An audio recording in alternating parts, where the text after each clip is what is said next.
Hold on 1 minute. And live. Hey, everybody. This is Terrible Tim Witherspoon, former two-time heavyweight champion of the world. And we're going to just, whatever we do, we try to analyze a lot of things. You just call in, do what you got to do. That's what this show is for.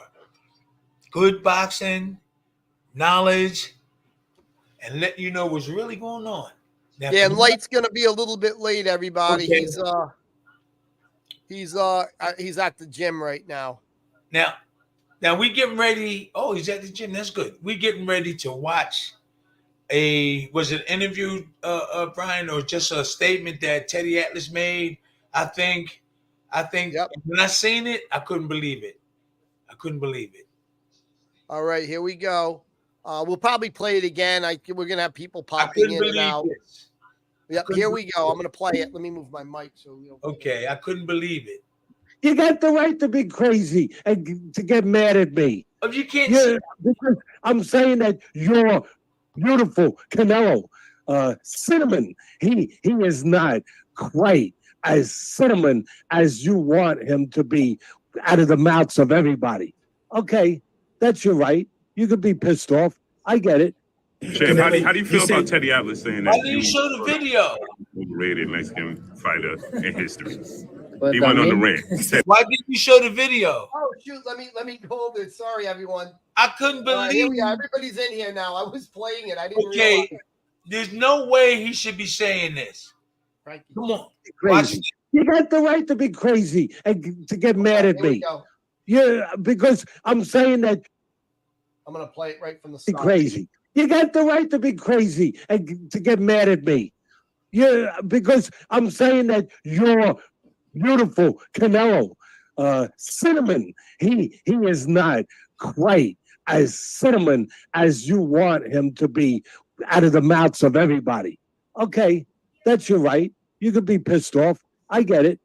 Chef, how do you feel about Teddy Atlas saying that you are the most overrated Mexican fighter in history? Unbelievable. Teddy Atlas. What does that mean? He said you're the most overrated Mexican champion in history. He said that Salvador Sanchez. Más popular? Pero sin causa. Sí. Fucking crazy, that guy. and you think he knows boxing? Fuck. Crazy. You got the right to be crazy. I can't believe that. I can't believe Teddy Atlas did that. Canelo is seasoned, tough.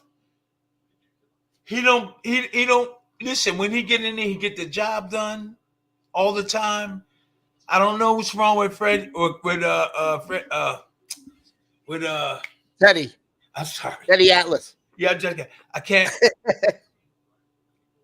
Teddy, I can't believe he made those statements. Canelo is seasoned, sharp, aggressive. If you want to be, got talent. There's sometimes in certain fights, because I know about defense, he could use certain things like that. Hey, Bruce. Bruce is here. Hey, Bruce, how you doing? But other than that, I can't believe Teddy said that. This man he's up there with the greats. He's up there with the greats. I can't believe he said that. I don't know what it is. When people get a certain age, I guess things change and people get older and they just forget about the past. But I would have never said that. Canelo worked hard. He proved that he can be a legitimate champ, and he is champ. I would never say that. And I predicted him beating Cello. I predicted him. Yeah, I predicted him beating him based on who Cello had, with Cello, who he has in his corner, and who's around him. That's going to give him the courage, the power, and everything to get in there and knock his man out or beat him up and win the fight. So I didn't think that the Cello brother had. He got skills. He needs just a little bit more. He's backing up the whole fight. He was backing up the whole fight. You got to prove you're a warrior. You got to be right there. You got to bang your opponent. That wasn't that. And that, no, Teddy was. Did Teddy say he was like running and stuff? Did Teddy say that, Brian? No, he just was going on a rant about how, like, he tried to correct himself and say people need to understand. I'm saying with, like, when you compare him to Roberto Duran and a bunch of these other top 10, He's not that far behind them. He's not Right. that far behind them. But he seemed a little bitter with the cinnamon. You know, he's not quite cinnamon enough. Like that. See, it was like a little bit of bitterness in there. He did a good job in his career, Canelo. And I'm not. I don't know. I'm not saying I'm disappointed. I don't know how many fights Freddie had, how much experience he really had. But I would have never said that. Canelo accomplished some great things, and on his level and on his era. And I don't know what Teddy shouldn't have. I don't think he should have like made that type of statement because Canelo proved to everybody during this day and age that he's the king. During this day and age, now you're not in Sugar Ray or Tommy Hearns. You're not in a lot of different eras. This is his era, and he controlled it. And he's the ultimate guy right now. You can compare him with the other eras, but right now, I think he's doing perfect. There should be no complaints, and he should get the respect that he should be getting. Hey, Maurice. Maurice is here. Death Spidey says, I think Canelo is great, but I also think he is on a downfall in terms of efficiency in the ring, and people are ignoring it. You mean by age? He's probably mean that he's getting up there in age. Yeah, but I don't see it. I don't see it. You know, all it's about is being in good shape and performing. You know what I'm saying? Staying consistent. What Canelo need to do. Now, I didn't see him really. I didn't see him really getting like not doing as much. He's usually sharper than that, but he still was not that far from it. And when he fought the Cello brother really didn't have the right plan and skills to deal with Canelo, and that's why he should have never backed up. He should have challenged the champion. You know, so whoever was training him, we would have to maybe put him on the scene and see what was in his mind because he really fought the wrong fight. He was backing up. He's backing up the whole fight. Our man Bosby, we are going to do the breakdown of your sparring tonight. We're going to do it tonight. I got the champ locked in. We got you. Said, Bosby says Canelo is boring and overrated. Tim is the only champ. No, listen. I think Canelo did a hell of a job fighting the Cello brother. You know what I'm saying? A much more hard. He got ready for that fight and he did really good. But I think he should get the respect that he should be getting. I like the way he came in and he went. He's at a higher weight and the Cello brother was backing up from him. He needed somebody to show him how to stand in front of his guy, block punches and deliver counter back instead of running. Don't talk about all that other stuff. Shallow was moving backwards the whole fight. If he had somebody that would show him to stand there and make Canelo miss and, you know, like slip, block, and counter, he would have been more efficient. So, you know, it might have been his trainer. I don't know who told him to back up all the time. You got to take the title. You can't win backing up unless you're throwing a lot of punches and landing them. That's my opinion. And by the way, Maurice is going to buy Mighty KO barbecue sauce, man. Please do. Helps out a great cause. Going to go to the Circle of Legends, some of the proceeds, which helps out boxers. That's right. Let me see. Let me scroll. Teddy, Ava D. Jones Young. Teddy is so disrespectful to fighters. It's nothing new.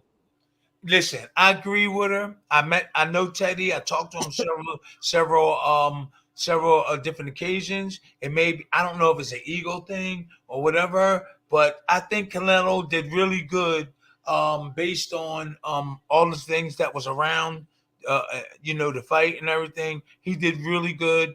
The Shallow brother should have had somebody in his corner that could show him how to maneuver, how to fight Canelo. Evidently, he didn't have nobody because he was backing up the whole fight. What kind of plan was that to go backwards? You got to take the title from the champion, okay? So that's what's going on, Brian. A lot of boxers need the right person in the corner. I don't have nothing against the Shallow brother trainer, but that was the wrong way to fight Canelo. You got to take the championship from a champ. Tim, do you think, and just saying, what do you think? Do you think Canelo may have punched a lot harder or maybe more like you always say, the better you are, the more you pick your spots that are the most damaging? Do you think he was getting just hit with shots he wasn't used to, getting hurt and having feelings, feeling shots in a way? The Cello brother. Yeah, the cello, yeah. No, that wasn't the case. That wasn't the case. The case was he didn't have the right fight plan for Canelo. I don't think it was him getting hit. He's a strong young man. If this is what you're talking about, he's strong. He could take punches. He had a whole bunch of knockouts. No, that wasn't the case. His spirit, and it seemed like his mental wasn't there. He does have the strength. He has the strength and the power. He just needed the skill. He lacked confidence in that fight. Something was wrong. Somebody had to be around him to have him motivated enough. Look, when I was getting ready to fight Larry Holmes and I only had 13 fights, who's supposed to be in there with a great Larry Holmes with only 13 fights? He must be special. I got in there with him. I had the right trainer. We had the right plan, and it worked. I wasn't scared or anything. Bottom line is that I think that had a lot to do with it, Bryant. Whoever was in his corner, because when the bell rang, he was kind of laying back. So I was confident when the bell rang for Larry, because I knew the people behind me was telling me the proper way to fight him. So, and I wanted my people in my neighborhood or where I grew up at, I wanted them to be behind me 100%. And these are the things you need. These are some of the things, and I don't see. For that fight, I think the Cello brother, he wasn't prepared. Something was wrong. You see it in his face. You see it in his movement. Something was wrong. Do I think he could probably beat Canelo? I think he can if they get the right things around him. I think he did. But Canelo did a good job. You can't take it away from him. I'm surprised at Teddy. Jumpy Killer QX. His footwork is extremely lacking and does not like doing road work. At the weight of 160, 168, 170, 172 is so copy of Rocky Marciano. Is he talking about Canelo? Did he? If he is talking about Canelo, I don't. Okay, the footwork does help you, but from the waist up is really the weapons that you use. Your feet is a weapon that you can get in trouble or out of trouble with your feet work. I never really was taught a lot of footwork and moving around.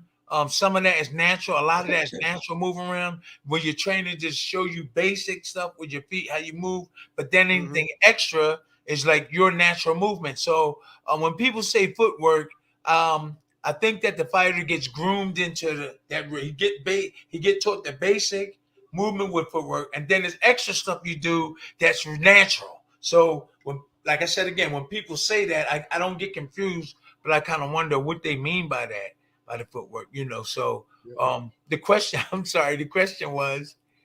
No, you answered it about the footwork. Mario Drake, he used his brain and wit to outthink Charlo. That was a chess move by. I think that's really true. How you get a higher fight IQ the older you get in the game, the longer you've been in it, huh? There's a lot of truth in what you just said and what the person just said. Cello got in there, and after he moved around a little bit, he probably felt a little fear that Canelo is a true champ and know exactly what he's doing, and he could put his punches where they are. Cello brother needed more confidence. His confidence left him when he walked in the ring. I looked at him and I seen the way he approached the ring and everything. He looked it okay, but then I saw some things where I said, whoa, something wrong here. And when the bell rung, I was like, wow, okay. He needs something. I think he has the power. He has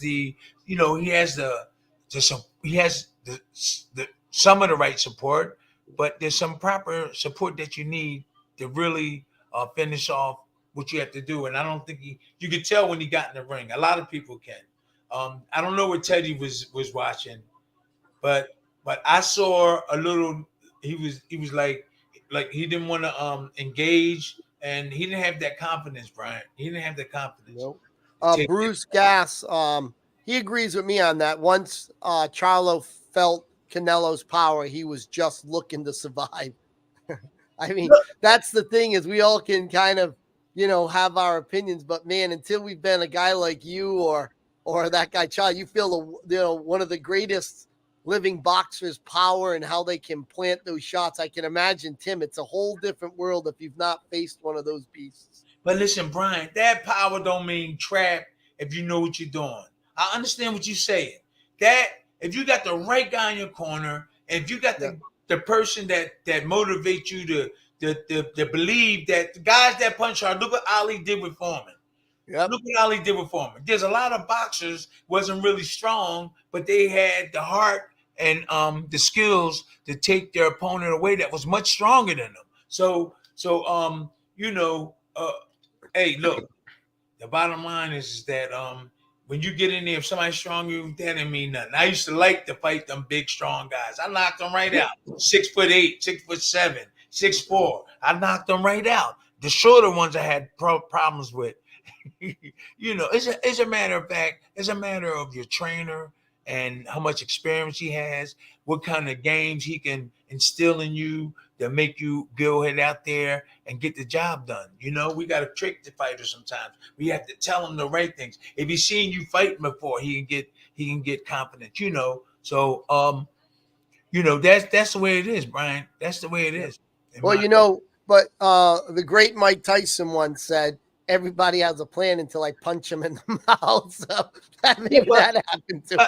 I respect. He's right. I respect that. But there's some boxers that, real quick, excuse me, I belched.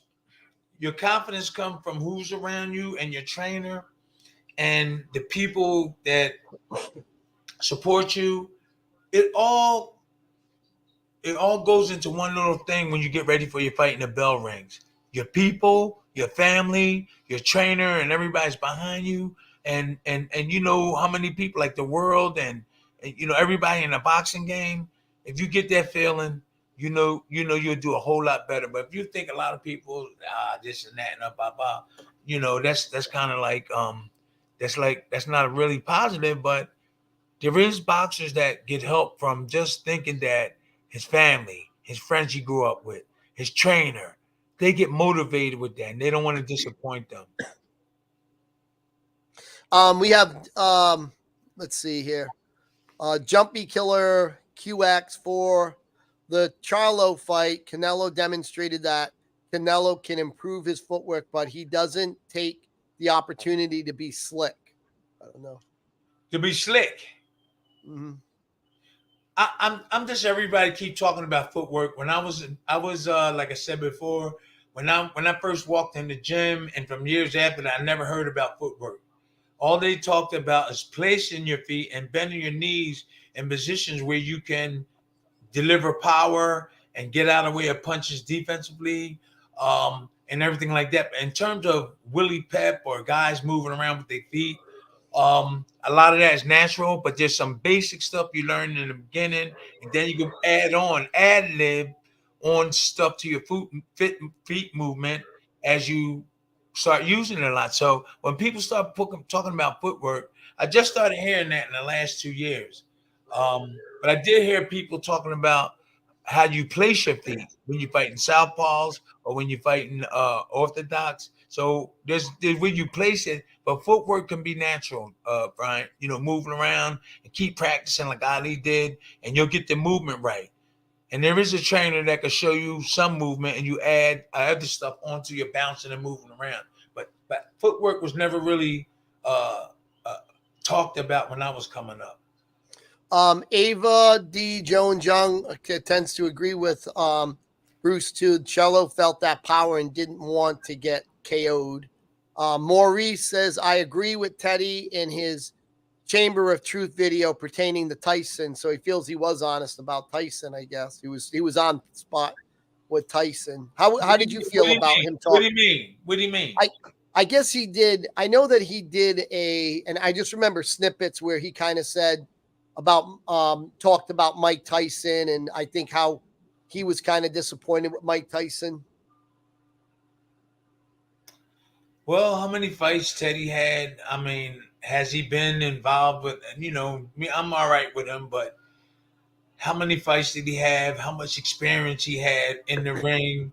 You got to look at a lot of things. I know he was around a lot of serious people, Customato and things like that. But when I seen him, the little bit of training I seen him with certain people, I mean, I didn't think that it was. I don't think it was that much.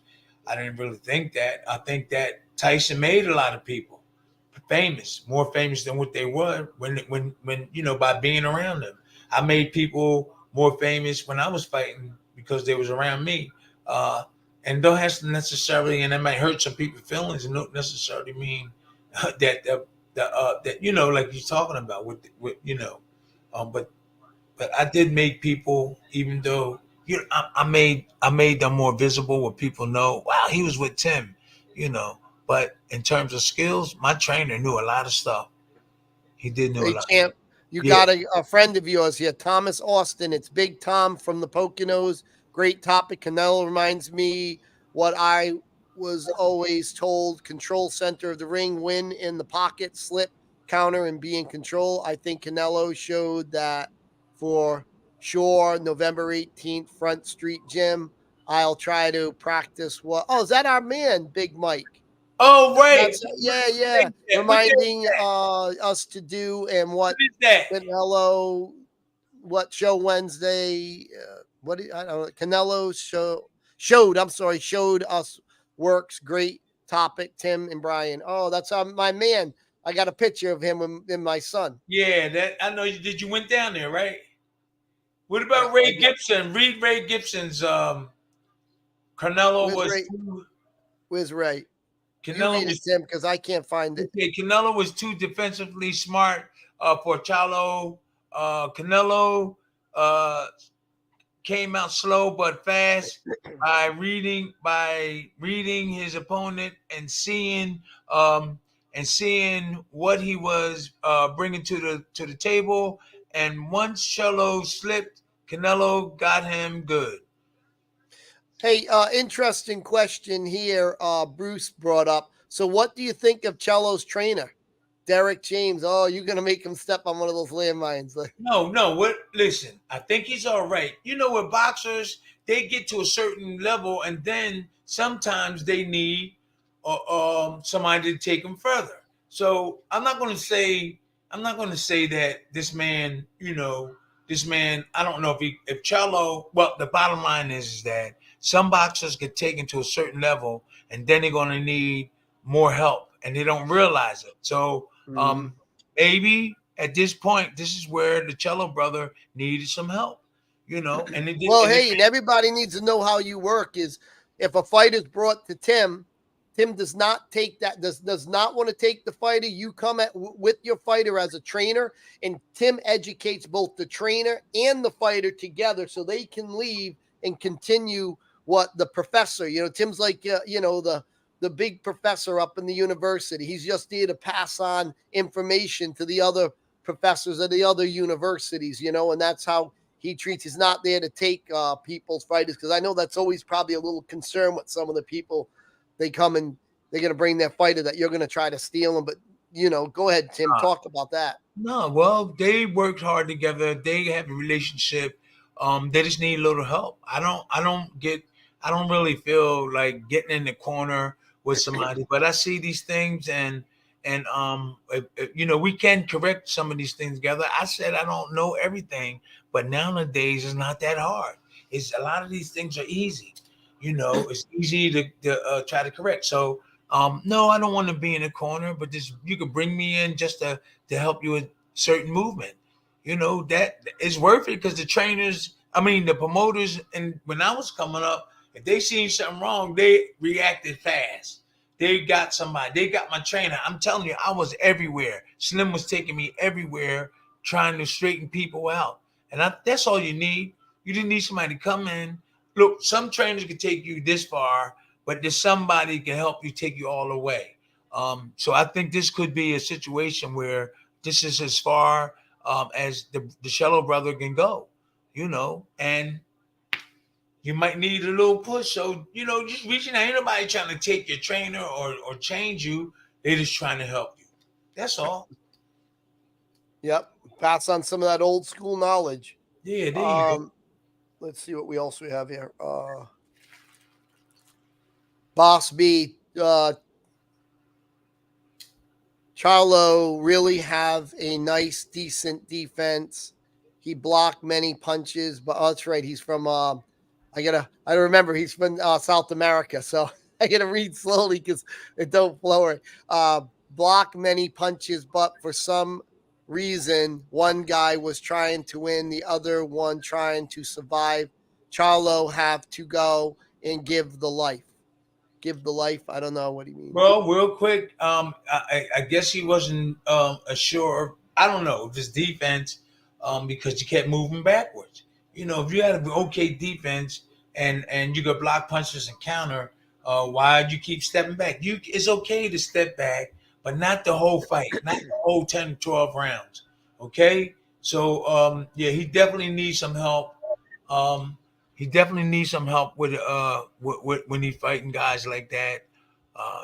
So that's all I can say about that, brother. He's a I good think somebody just said something good here. Offensively, Canelo can be overrated. Do you think that, Tim? Do you think that? No.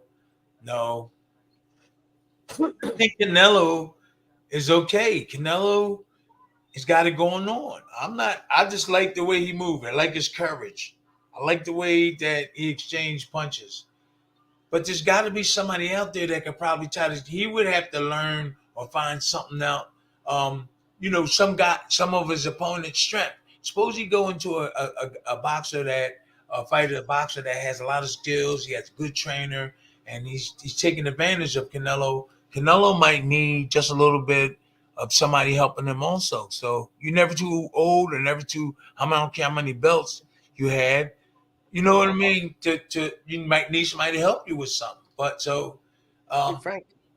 I think Canelo just realized this was the young, up and coming, strong, and really he could be a dangerous puncher. But his experience helped him get through the fight, Brian. It helped him get through the fight, and once he saw that opening, he kept going for it. Canelo. He saw that the Charlo brother kept backing up. And once he saw that, he went for it. He was relaxed. Canelo was relaxed because Charlo brother kept backing up, and you see the confidence going lower and lower. So Canelo took advantage of that. And it's funny because you got a lot of criticism, breaking down Deontay Wilder's. How can I criticize him breaking Dante down? Go ahead. Remember how? No, I'm saying how people criticized you for it, and it's funny because I did a where you had seen him really falter. I did a short, and I'll show that just so people get an idea. This is what Tim was looking at when he was. Let me know if you can see the screen here. I can see Canelo and well, who are you talking about, Brother Bryant?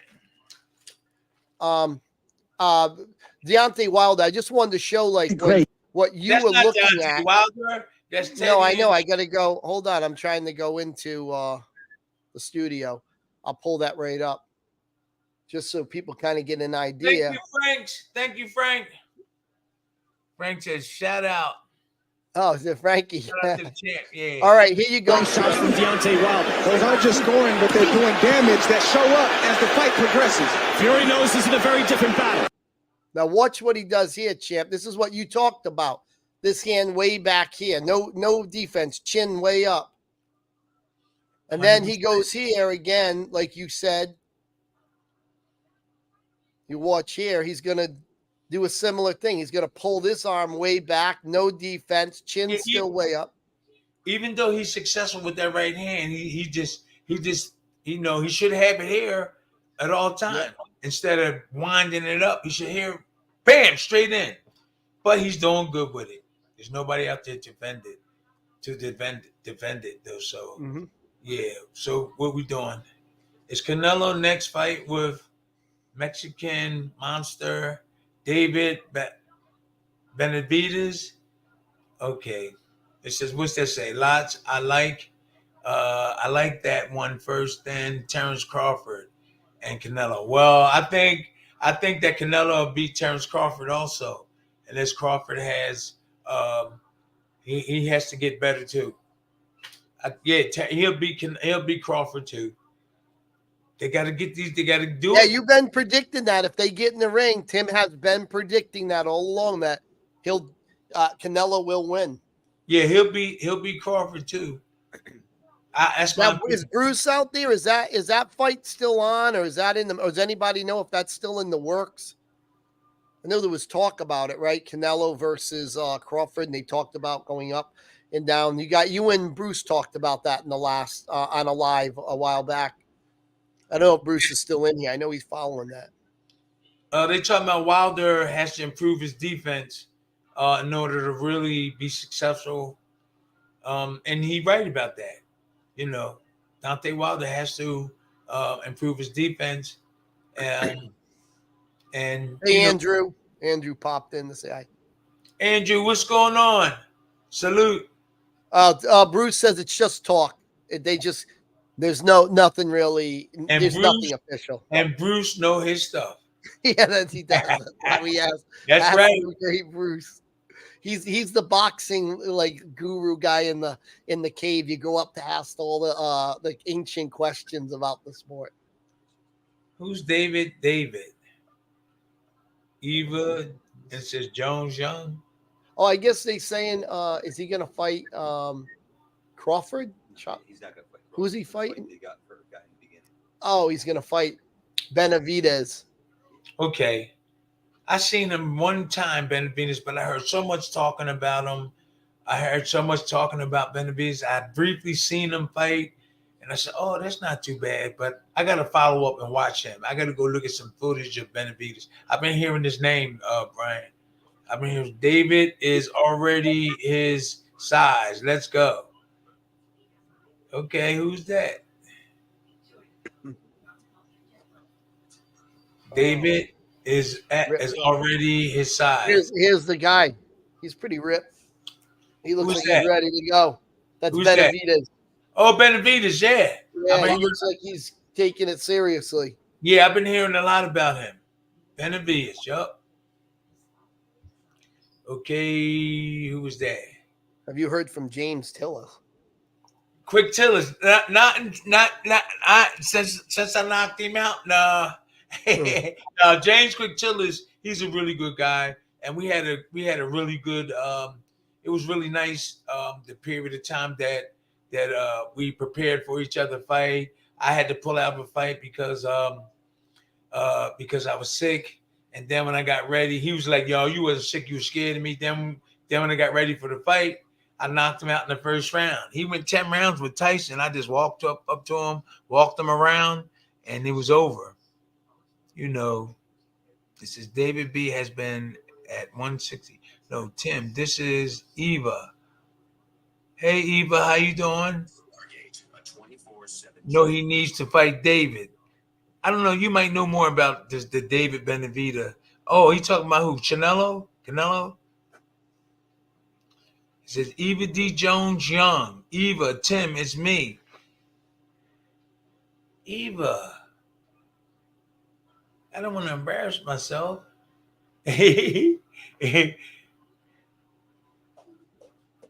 Eva. Eva, I know Joneses I grew up with.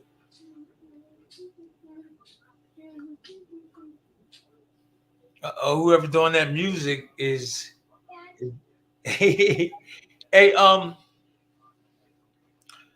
so I think, you know, Canelo, like I was telling you on the phone, I was telling Canelo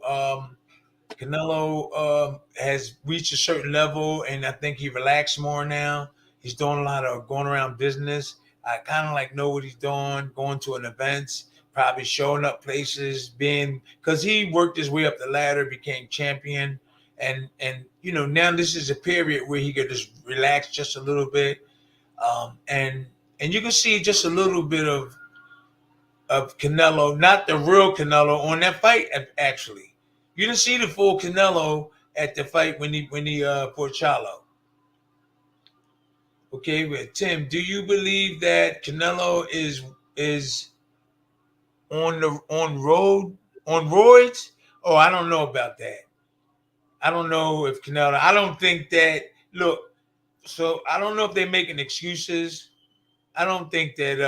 I don't think he's on. He would be much more aggressive than that if he was on steroids. I think.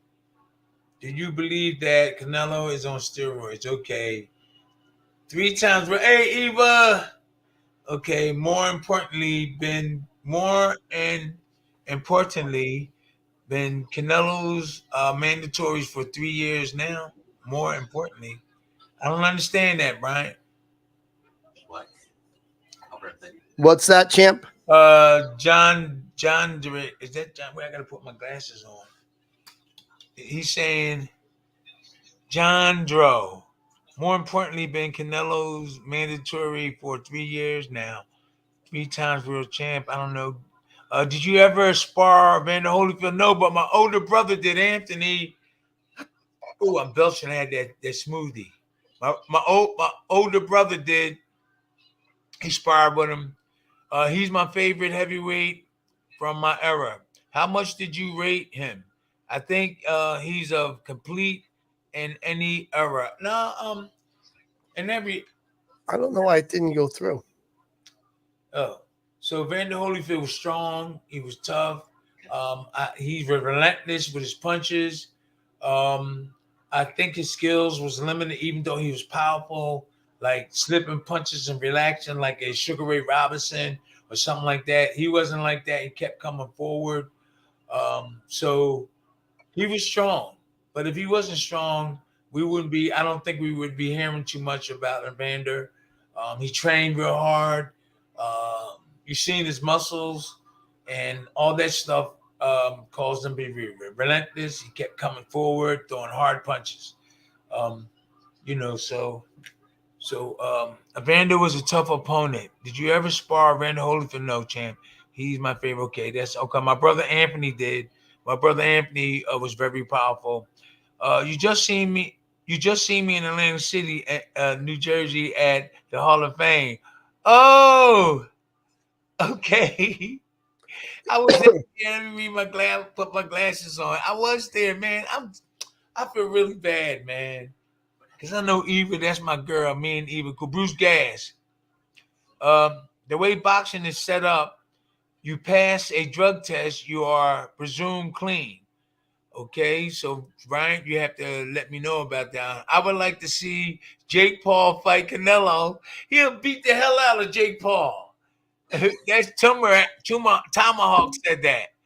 That I would like to see him fight Jake Paul. Bruce, the way boxing is set up, Yeah.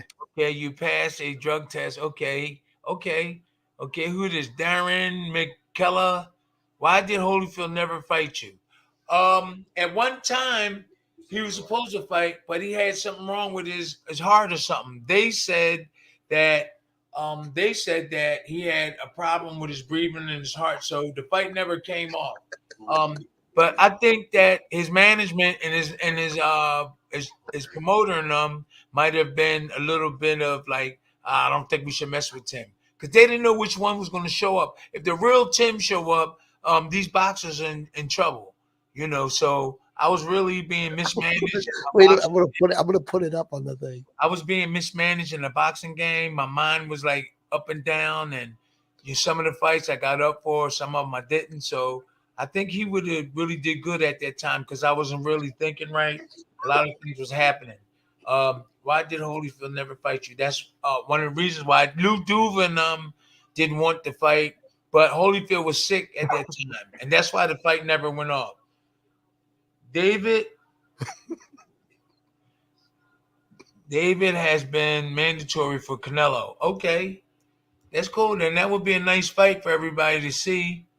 If Canelo was PED, what's that? I think he will have been better gas. He would have a better gas tank. Canelo didn't seem to me that his gas tank was messed up, right?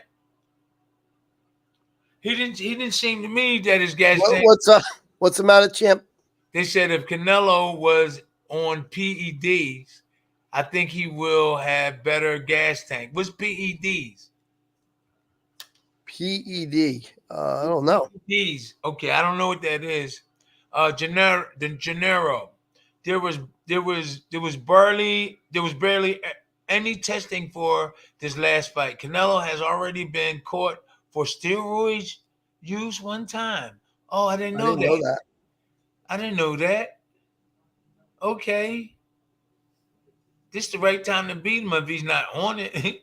I'm serious. I couldn't believe that. I am a man, but Tim is really cute. Is that a girl? Going to be in Philly next week, maybe. I can take you to dinner, my treat. Is that a girl? No, that's somebody you know. That's somebody you know. I don't know who that is. That's somebody you know know, who that man. Okay. A jumpy killer QX. I like how Vander he uses his guard. Okay, that's pretty cool. Okay, Bass B, Tim, you versus Canelo. How many rounds Canelo can survive against you, Prime versus Prime? Oh man, I would have fun. You know, he's not my weight, man. He's not my weight. Hey, Dink, the professor's here. Well, he's on? No, he's just here. We're waiting. Dink's one of Lyte's I think students. Dink, he's the one who's got the bare knuckle fighter. We got to do the breakdown tonight, champ.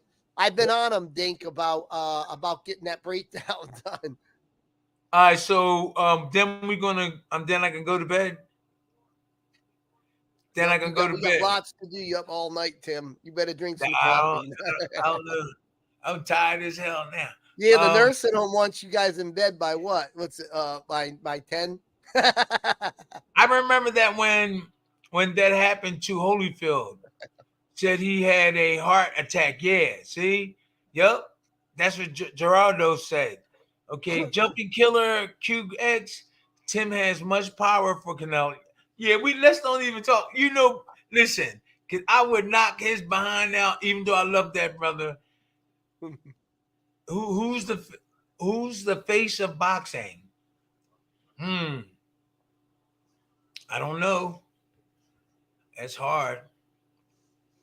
PEDs. It is. Yeah, he said roids. Oh, PEDs. Roids, yeah. Oh, steroids. Okay, performance enhanced drug. Okay.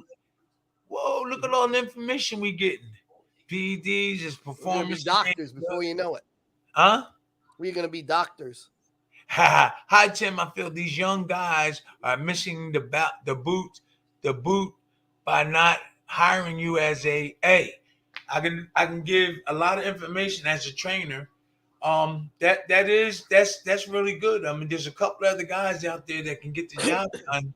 I just don't know what's the matter with these guys. A lot of their boxers could be saved. Their legacy could be saved from not doing the right things. Okay, that's Dink the professor. Yeah, that's the guy. That's Lyte's student. I mean, that's Lyte's student, and he now is training a guy in 52Blocks who's fighting bare knuckle, and we're going to do a breakdown of his fight tonight. Okay, he was caught on what's that? Clenbuterol. It's a drug to help make weight. Okay, what's that? PEDS stands for performance. Okay, enhancer drugs. Okay. Drugs, yeah. PEDs. Okay, you got Maurice. Yeah, used in bodybuilding. Yep. Oh, for real? Yep. That's what Frankie's showing me. They use it in bodybuilding. That's a term that comes from bodybuilding, I guess. Oh, it wasn't. He had a easy fight. He controlled the entire fight. Canelo did. If he talking about Canelo, he did control the fight, and Canelo did. I mean, the Cello brother didn't have that much confidence, and they could have avoided that. It could have been a much harder fight for Canelo if Cello had his backing on the right time. All he had to do was switch that button on and change the fight in the early rounds. But it seems like he kept on going backwards and backwards in terms of being aggressive. He kept going fading away when he should have tried to put some pressure on Canelo. champ, did you see Canelo Moten? What's that? Canelo Moten. Carmel Moten. I don't know who that is. I think, Professor, thanks. If you could 1 week tell the fight, I would. What is that, Brian? You What do you where? Think in the Professor. I don't know. Okay, Hold on, let me look, champ. Cross guard from Holyfield was great, but the weight difference, it was just too much. The opponent just hit him anyways. Yeah, that cross guard is good, but I don't think it's the weight. If he catches his opponent with the right punches, the fight is over. Yeah, weight does make a difference if your opponent is sharp like you and strong and quick, and you'll see the difference. But if Holyfield, for the average guy, he would just walk right over him. Michael DeGenario. Hey, Mike. We got Paul Shepard. Who do you think would have won between Bo and Lewis? And do you think Bo ducked Lewis? So I heard about the argument. I heard about the fight. I was in both of them present several times. I didn't realize they had a beef between each other and the amateurs and the pros. But that will be a good fight. That will be a good fight. I'm not going to say who would win or anything like that. But that would have been an interesting fight. I don't know why they let that one slide away. Yeah, I don't know why. How you doing? Okay, Mike. Everything good? We trying to survive. Remember to subscribe. Subscribe to our channel. Okay, Crawford. Eva. We got to get Eva on, Brian. She's a loyal fan. Do you want to come on now? I'll send her a link right now. Do you want to come on? No, we can get her next time. We can get a Michael DeGenario. Jumping. Hold up. Jumping Gennaro. Okay, from the Wise Guys. Show here. Hope all is well. Okay, Mike. I remember him. What's that lemon kid? Lemon kid. Hey, Tim. On your catching the jab technique, can it be exploited by feint and hook? What does he mean by that? On catching the jab technique, can it be exploited by faking? Okay, right. Okay, by faking, and so you can throw the hook. So if the guy fake you and you go like this, and he can throw the hook, so you got to practice doing this. Boom, boom, boom, boom. You got to practice doing that. Here and here. So if he faked that, you can go over like this. So make sure you twist it back to catch it. So here, you right here, the jab, fake, it don't come all the way, and then the left hook comes, just turn in. That's all. That was easy. That's not that hard. You could fake somebody and they go for it, and you throw the hook, you still just turn in, you put your hand up like that. That's all. You like this. If somebody fake you, whatever, and you go for it, if you see that hook coming or you think it's coming, just turn in and catch it right like that. It's easy. That's no problem. Fake and throw and they go for the fake. If they throw the hook, just always remember to bring your hand up here. That's all. Bring it up. And then come on the front. That's it. Practice this, practice that. And then you won't have no problem with that. That's not too bad. Okay. That's not bad. Okay, here we go. We have Jumping Gennaro here from that's my man. I'm scared of him, though. No, that's my man. We cool. Eva, Crawford is the new face in boxing right now. Give him the respect. Listen, hey, I'll give him the respect, but and he deserve it, but I just don't see it. He is the face. In certain many people's eyes, and he should get it. He should get the respect. But Okay, during this day and time or this time, okay, let's let him have it. But Hey, champ, somebody's asking. Lemon Kid wants to know tips on blocking the uppercut and also how you can tell if the uppercut is coming. I think you'll say like this, right, champ? well, see, you can put that hand, you can put this hand, you can put that hand across your stomach. So when the uppercut comes, it hits that. Okay, hits that. But if you like this, and the uppercut is a hard punch to defend. So what you have to do, and you don't know when it's coming, you have to turn inwards and try to catch it with the elbow. Or if you got the tight shell, this is a tight shell, and this is a tight shell. It'll slide up off of this. So Hey, champ, what about doing the cross guard? that was it. Well, this I mean, like this. this. Okay. Will that You stop cross it? like this. All you gotta do is bring your hand down, or Okay. just come down like this, and you'll catch it. Come You down go like from there this, to there, or huh? just bring this down and tighten this up like that. So you gotta practice it. You gotta practice it so it can be perfect, or not perfect, or just close to it. But the main thing is keep your hands close to your body until the fight until you figure out where you're at in the fight, and then you can relax a little bit. So think defensively a lot of times when you come out. Come out with a good jab, and don't get hit with punches by tightening your defense up, and counter back, and then warm yourself up. Then you go to work. But always make that jab move. That's your first artillery, your first weapon, how you're going to control the fight. Keep that going, and make sure you have this to block theirs. And if the hook comes, boom. Okay? Then you go to the body when you start wearing them down, get in close. If you have body shots, if you can get them body shots in there early in the fight, take them. But use the jab, put up the combinations, and then you go to the body after you start wearing them down. But if the body is there in the beginning, go for it. If it's open, you see it. Okay. Hey, Timmy. Looking Let me forward see to what Lyte's doing. seeing you at Big Show on November 18th and Resort. And hey, let me know about that one. Just let me know about that. In Resorts in Atlantic City, right? The 18th. Okay, let me know about that, Mike. I love those shorts you were when you fought Larry. You love the shorts when I fought Larry Holmes. Your legs were amazing. Is that a girl? Yo, hey, listen, look, I just got to do is get a haircut and everything. I come out and take you on a date and everything. No, I'm just joking. Yeah, I was in good shape, and right now I'm light. Right now I was 240 something. Guys, I'm gonna be look at that.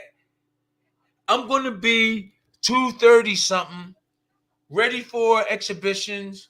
I'm not saying I'm going to do them, but I'm ready for exhibitions. Look at my size. I lost like 30 pounds.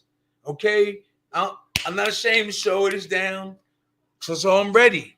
I'm ready. Okay, Bass B. We got Bass B. Please, champ. I hope you can react to my sparring fight. Okay, I used the cross guard. I learned from your channel and your lesson. Brian, when can we do that? When can we do Bass B? I'm on the phone with Lyte. What do you want? Well, we're doing the break. You mean breaking down a Is that sparring? Bass B? Is that Bass Yeah, B? we're gonna do it. We're gonna do it right after this, tonight. Yeah, we're gonna do it tonight. Okay. Lyte is on the phone. He's on his way home. Okay, no problem. We just He get got through caught this. up at the gym. No problem. We'll get through this. We'll do Bass, and then we can call it to tomorrow. Okay. Yeah, that's fine. And then we got to do the bare knuckle guy. We do a breakdown of his fight. Thank you, Michael. And we'll do that with you, Lyte. If you have time tomorrow, we want to do. We're gonna do a recording. Okay. What's that? Lemon Kid. Cross guard is X. Read that. Cross guard is exit because you can't counter fast from the guard, and it's read that, Brian. Lemon Kid. Sorry, I was talking to Lyte. The Lemon Kid. Thanks for the tips, Tim. No, the other one. Tim, how can you get an opponent to bite for a counter punch? Like, how can I set it up? Well, feinting, right, champ? I already told them that one. I'm trying to go down. So, okay, say that again. That's the only other one from Lemon. No, Lemon last is one. that cross guard is extinct because you can't counter fast from that guard, and it's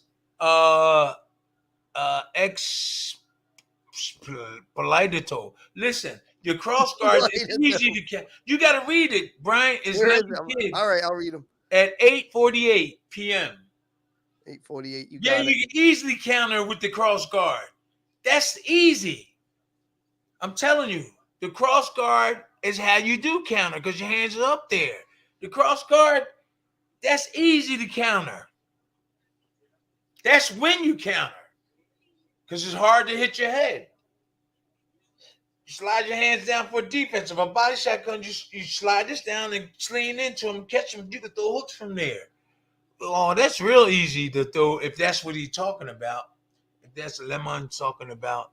Okay, let's get down. We got Darren McCullen. Why did you and Michael Moore never fought? Okay, we was going to make the fight. And they was going to make the fight. Mike is a hard opponent to fight. He's tough. He's got big heart.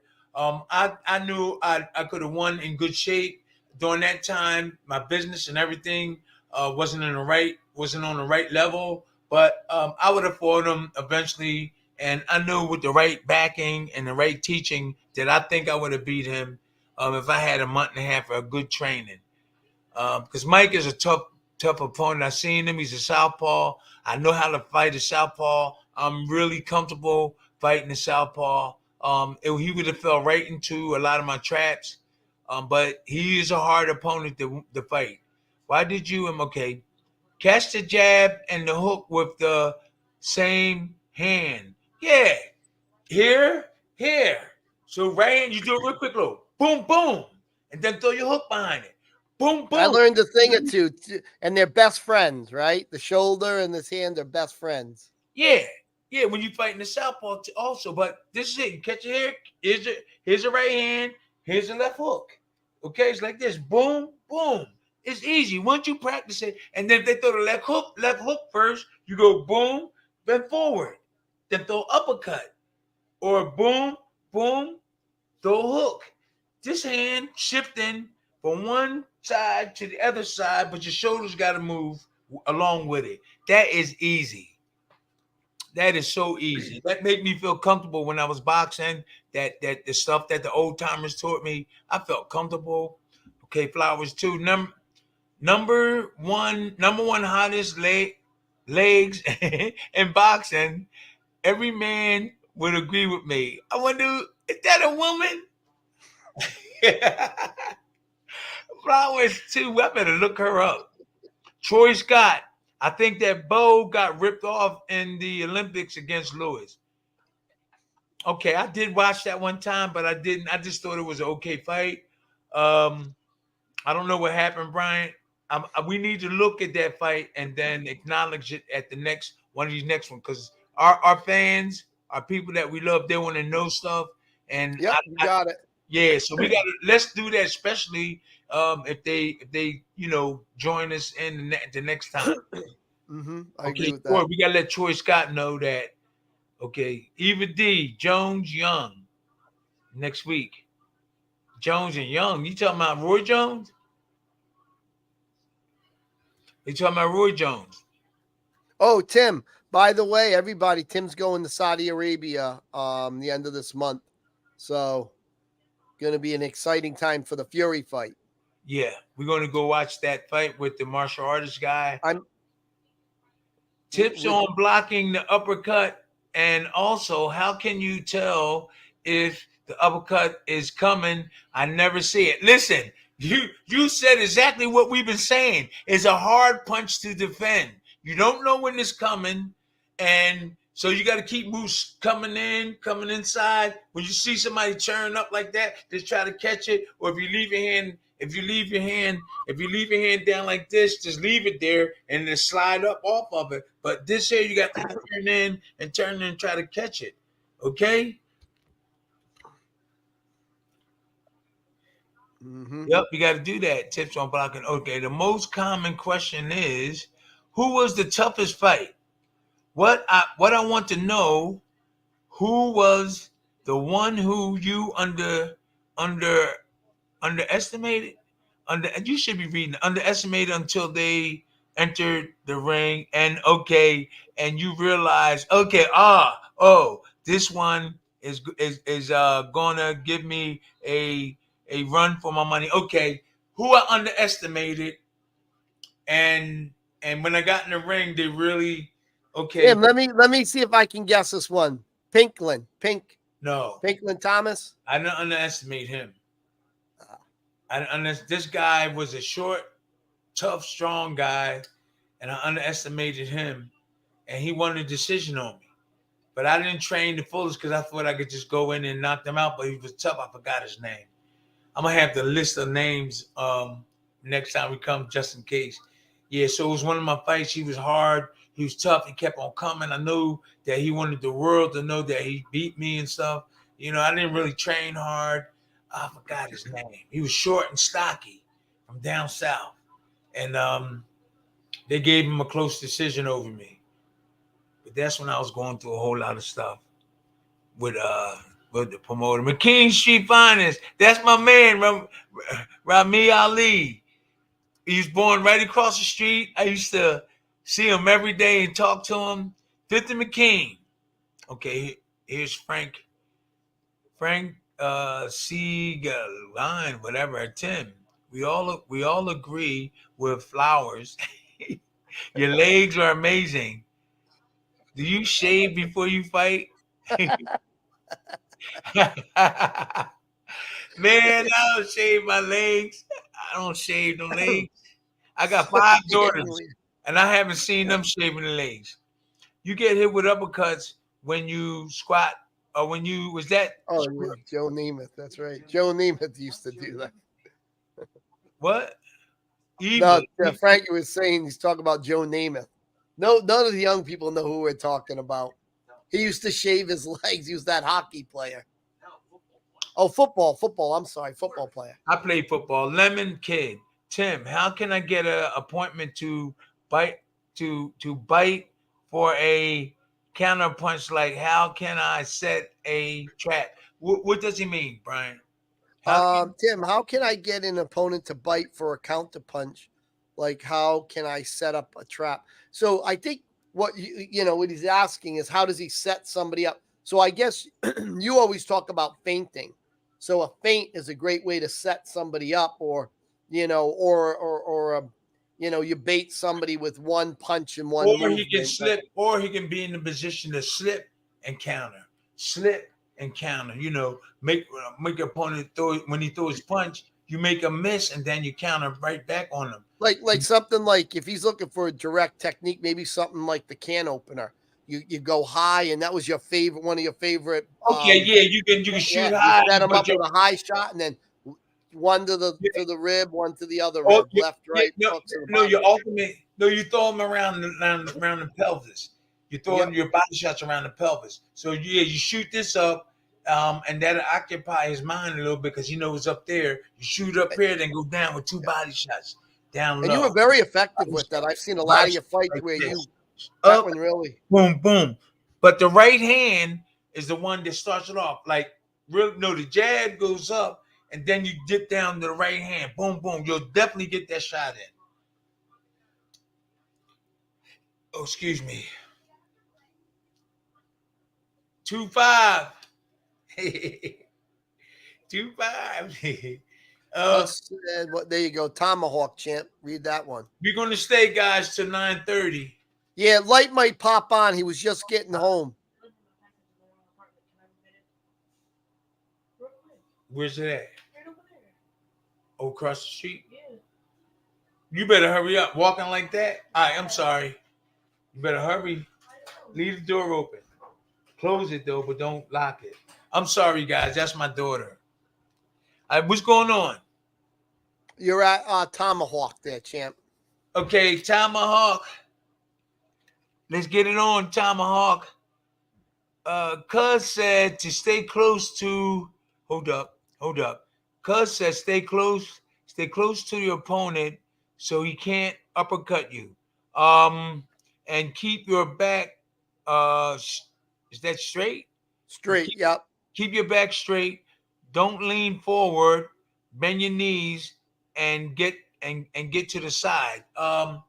Like I said, that punch is a hard punch to defend, right up the middle, and you don't know when it's coming. It's hard to see. So, like my trainer told me that's one punch that that you can't. You just got to be you got to be alert and ready. So I don't think there's too many people that can show you how to really defend it. You can defend it, but the punch is so sneaky, it's hard for you to defend it. Now you can practice all the time, which will be good because and then you can practice blocking it. But that is a hard punch. I don't think there's no way you can. Hey, champ, I'm out. Lyte is here. Yo, I mean, like, we got 9:30. Yes, sir. Let's go, champ. 9:30, Yes. brother. Let's go, champ. How you been, Lyte? I'm good. How you been? How was the thing you went to, the signing? How was that? That was pretty good. We was me, Junior Jones, and Iron Barkley. Yeah, they had Dr. Julius Irvin. They had a whole bunch of Allen Iverson. They had it was They big. had Dr. J. Mr. J. up Yeah, there? Dr. Julius J. Irvin was Yeah. there? Oh, yeah. Man. Yeah, I met him before. I rubbing met him. elbows with the greats. Huh? Oh, you already met him. I said you already met him before? Yeah, we did something. It was some kind of event, and we was there. I was talking with him and his wife. That was about 20 years ago, 15 years ago. Yeah, it was pretty cool. I just went over and said hi to him, and he looked at me and said, "Oh," he said, "Tim, yup." I remember we was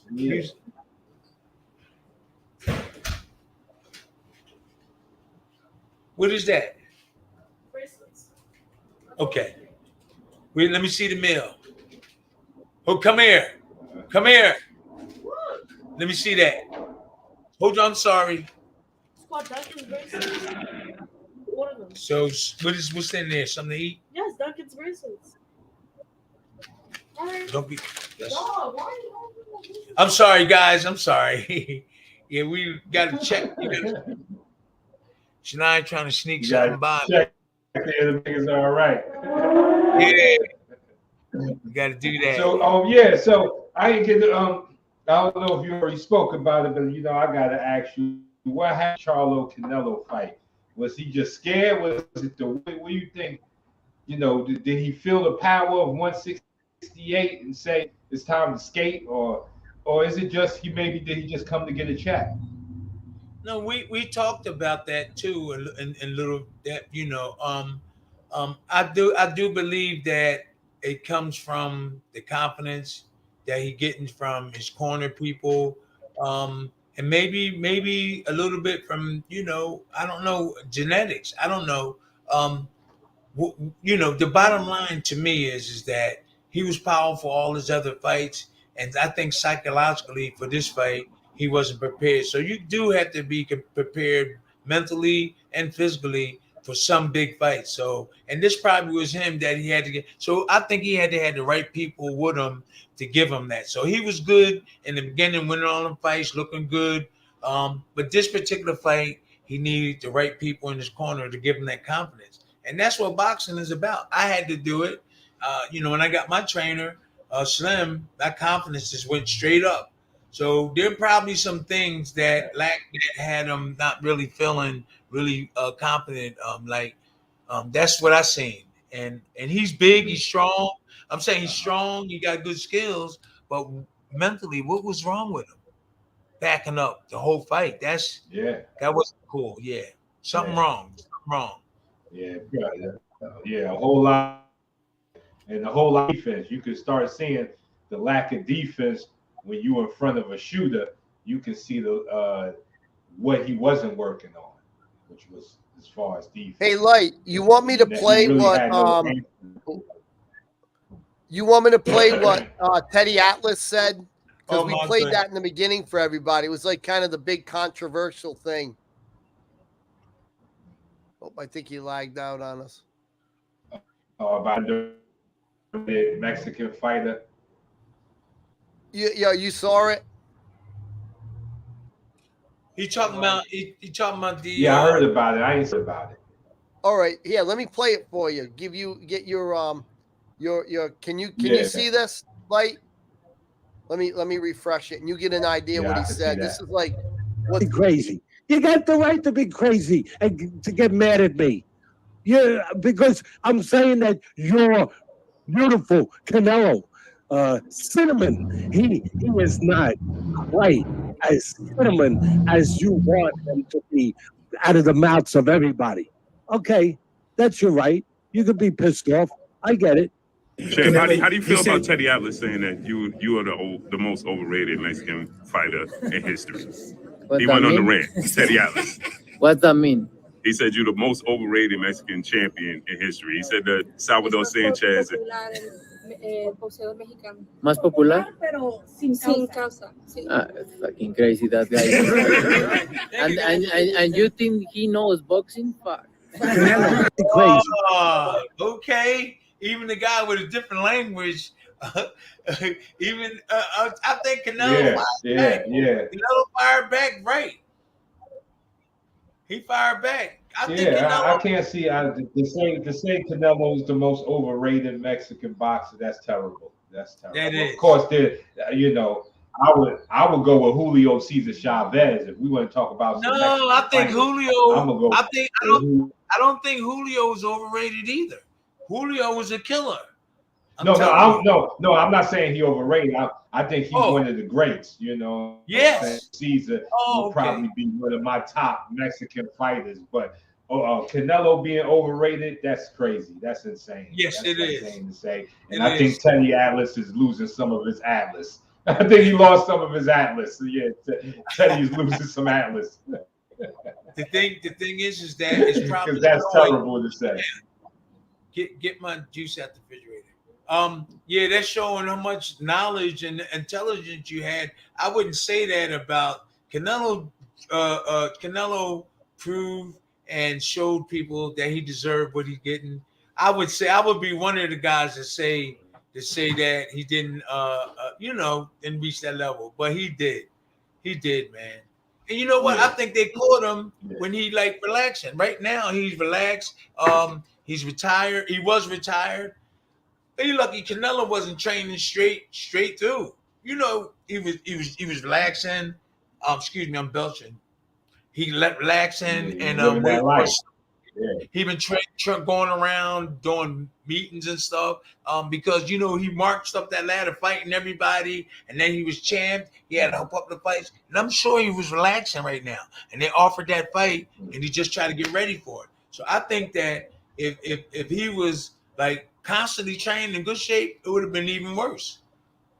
Yeah, that's what I'm saying. Coming from a champ, he was relaxing, enjoying a little bit of relaxing retirement stuff, and then he started picking up fights. He knew he could beat that dude. That's why he took it. Yeah. I think Charlo was coming for a payday. I think Charlo was coming for a payday because he made it look that way. He made it look that way. No, he made it look that way because when he got in there, I think that he really wanted to win. Now you saying he wanted the payday? I understand that.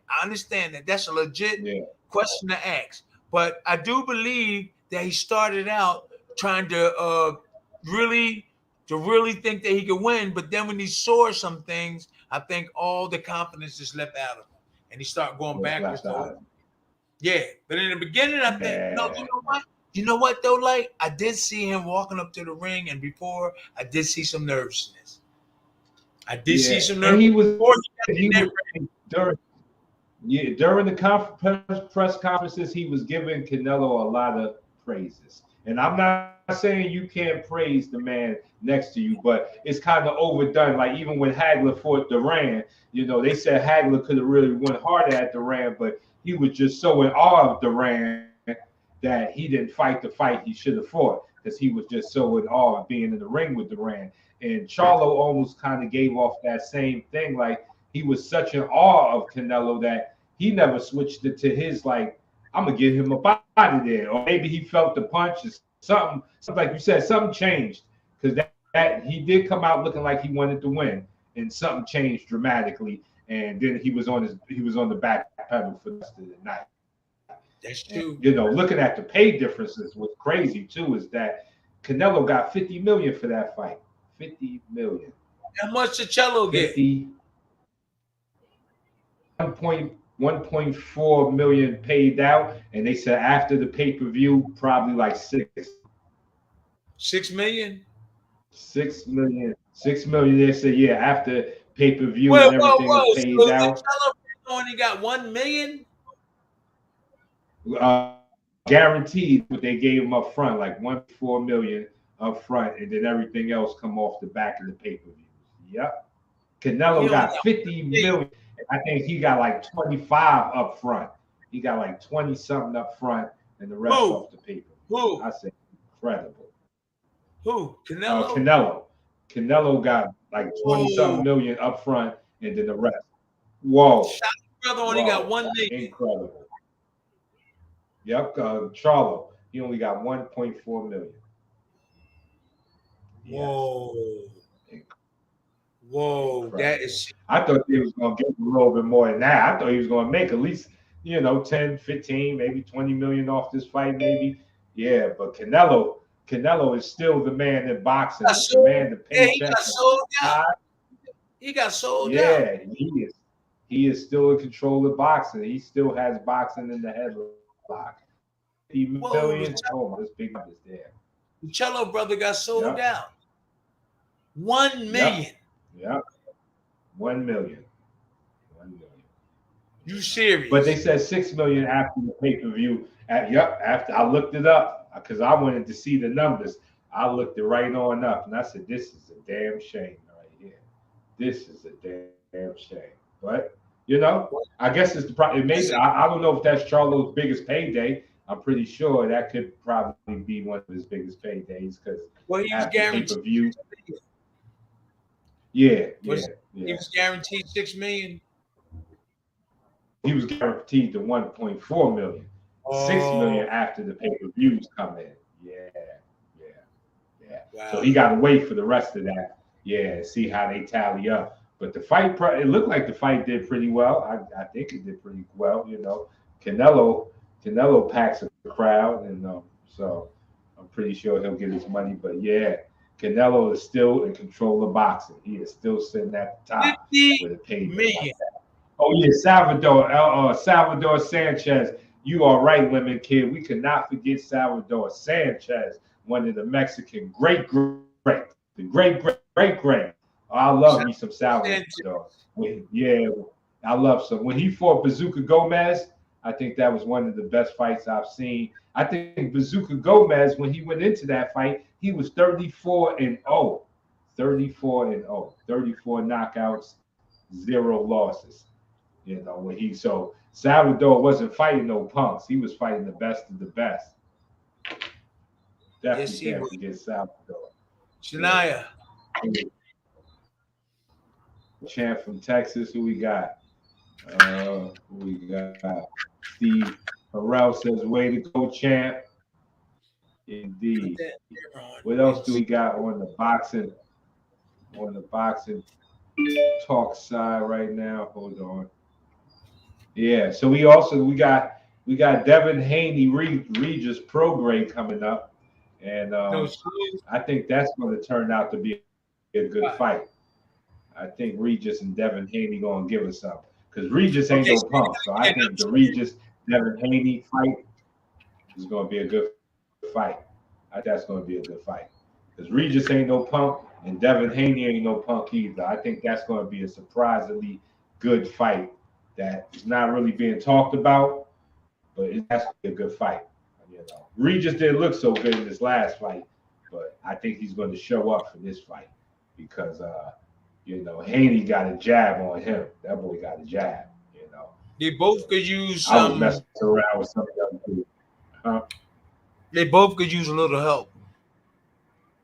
Yeah. They're good. I think we need to break. We need to break down. And where's the Wizard at? Wizard, can you bring up the Larry Holmes versus Terrible Tim Witherspoon fight? I think we want to look at round 2 and round 9 to see some of that wizardry by the man himself. Where's the Wizard at?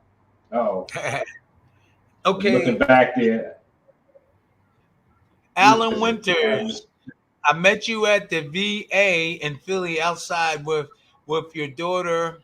I was getting my legs amputated. Is that amputated? Soon you shook my hand and talked to me not to give up. Oh, I think I remember. Oh, he lost his leg. Alan. Oh, wow. We are sorry to hear that. Yeah, the terrible management such as a shame. Yeah. Gendero. He had a lot of other guys too. Somebody said they saw footage of Roberto Duran giving Regis some pointers on power punching. Okay. You get tips from Roberto. That's good tips there. And Roberto go punch. Mr. Wizard, can you bring up the Larry Holmes versus Tim fight round 2? You got Larry Holmes versus Terrible Tim Witherspoon. Hold on, let me get some real defensive display. Y'all, this is defensive corner. Y'all want to see some defense? You finna see some real defense. Mm-hmm. This is what they ain't teaching no more. What do you think? What do you think the best gym in Philly? He should go to. That's Deron McKellen. I don't know because I used to know when a lot of those. I used to know when a lot of those good trainers was alive, and they passed down their legacy to other people. But I know if you go to James Schuler's gym, you'll get some knowledge there. But I haven't been going to the gym. I'm gonna start going to the gyms in the future with our team. But I can't really tell you what gym. But I can tell you if you get back with us, we can tell you or come to the gym with you.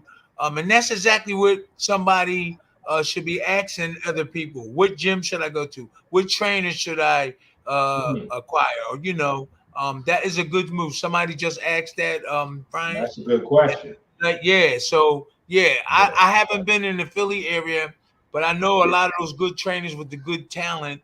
They're not second round, Lyte. Sorry, champ. I didn't mean to interrupt you. You want the second round? Let me see the second round. I think it's the second and third round. But let's all right. We're right in part of the second here. Sorry, champ. Okay. Okay. Yeah. And remember, look at that already. Look at that right there. Break that down, Mr. Tim. What's going on right here? What do you just remember? Right? Remember, I only had 13 fights, and I only had 7 amateur fights. I had a good trainer, and I'm fighting one of the best boxers during this era, Larry Holmes. Yeah, I was confident. Yeah, go ahead. I got my hand. I'm just learning the show. I'm just learning. Go ahead. You can speed it forward. Yeah. See how I got my hands? Look at that catch. Bring that back. Slow that. Take that back some and slow that down. Can we get a rewind? Oh, hold on. We missed. Bring it back a little bit. Bring it back. You gotta bring that around. I want to get that catch. Can we get that? Can we see that catch? All right. See, I had confidence in my defense, and Shala stepped over, then let him step around. Look at that slip. Oh my God! Look at the. You want to see it slowed down, right? I was fully confident in this fight. Yeah, if we can. I know that catch right there. I shouldn't have reached like that. That's one right there. We call that cover the bullet. Right here. Look at this position right here. Look at the guard. Look at the right hand up. And I'm just new at this stuff. Y'all seeing the live action. I like that slow motion. Jab to the body, right off. And look at the jab to the body. Yeah. Y'all gotta realize that I'm green. Around corner. I'm that catch supposed to lose right this there. fight. Oh my God. Yeah. Y'all not seeing it. I'm really supposed to lose this fight. But it was the people, my trainer, Yeah. and That's what they was thinking. That's what they was thinking. They cherry picked wrong. Yeah. Well, it's from where I came from and who supported me. I wanted to do really good. And with the skills that Slim There showed, you go.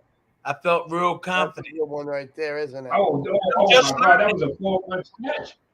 That was a 4-punch catch right there. That was 4 punches. I'm just learning. Holmes, people. You ready? We'll break that right down. I'm just learning. I'm just learning. Listen. Man, listen. Bernard Hopkins' uncle, Artie listen. McLeod. They don't even understand. These punches are coming from Larry Holmes. It's about to come up again, people. Yeah. These punches coming from Larry Holmes. These ain't people. These are not your regular punches. Couldn't catch it right here. Look at this. In the pocket with it. Looking around the corner. Jab. Put the jab out there. Jab still working. Catch. Oh, catch. Look at this. Nothing. Look at this. He shakes his arm off. Because Tim Newton said, you got nothing. This is Fort Knox, baby. This is Fort Knox. You got a better chance of stealing $10 out of Fort Knox. You ain't getting in. Yeah, I'm young. This is Larry I'm still Holmes. learning. Yep, that was good. You want to see that? Right here. This is on the job. I'm still learning. Yeah, this is learning over here. Oh, man. Well, you're learning better than the man in front of you. Yeah, he's looking confused. Yeah, he don't have a defense. His defense is like put his hands out. I do believe, he made it to championship level without a lot of him just being in really good shape, having a great jab and bringing that right hand behind his jab. And he had a lot of heart. Defense right there. Huh?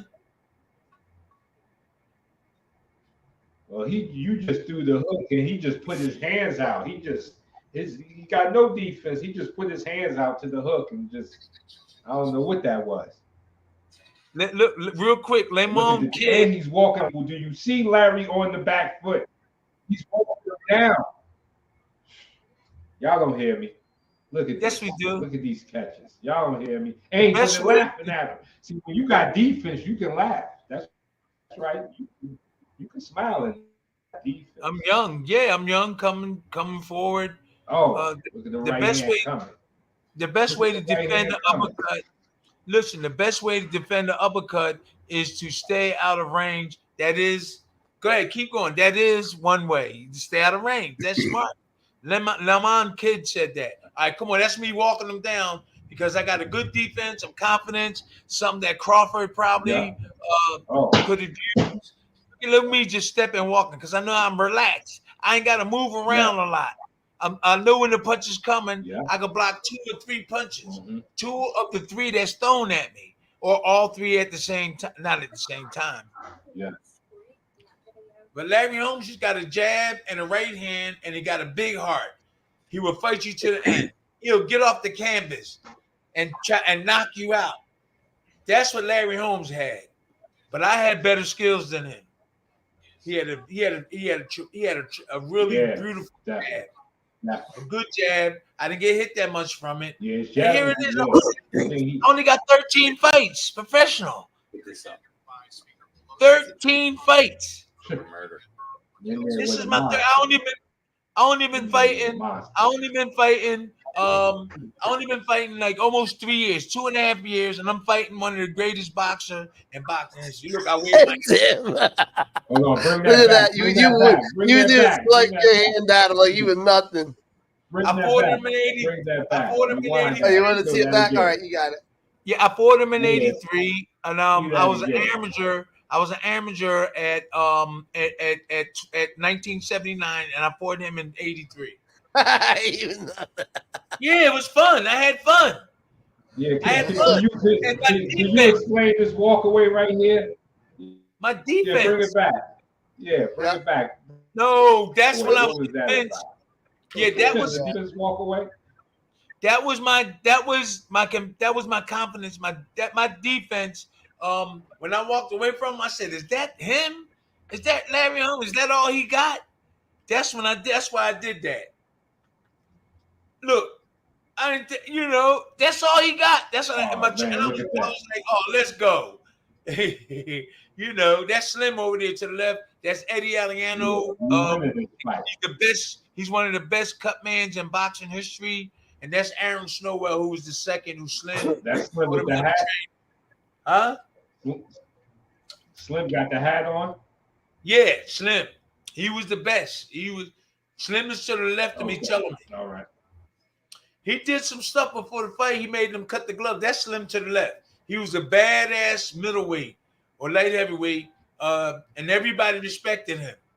Yup, to the left. And Eddie Aliano is one of the best cutmans in boxing history. The guy in front of me. Larry pissed off, isn't he? Yeah. He was a little nervous. Yeah. That's Eddie Larry's Putch. looking a little disheveled there. He's looking for the shovel. Yeah, he didn't. Yeah, Eddie Putch was a bad man. Yes, he was. Look at the lead right hand. Off the right hand. Now, everybody got to remember, I'm young. This is new. I'm new in the game. I'm faking. I'm learning. I'm still learning while I'm fighting one of the greatest boxers in boxing history, Larry Holmes. I'm learning still at this fight. Oh, look at the body shots. Oh, look at the body shots. Oh, the body shot's going to take a toll. He can't take too many of those. I'm going to tell you this. I actually knew more than Larry Holmes. He was just a champion that won. Right now, right here in this fight, I knew how to slip. Larry Holmes didn't. I knew how to block. Larry Holmes didn't. But he was champ. He was champ and determined. So he win with a lot of his 1-2. You see the 1-2? But he don't know how to hold my hands. He don't know how to hold his hands like I'm doing. He don't know how to slip and do what I'm doing. But he's a champion. He did it his way. Like Frank Sinatra say, I did it my way. So what helped me? I think he would have beat me up and knocked me out if I didn't have Slim in my corner. Easy. This is the difference between having the right person in your corner. He's fighting on the back foot all night. Look at me slipping.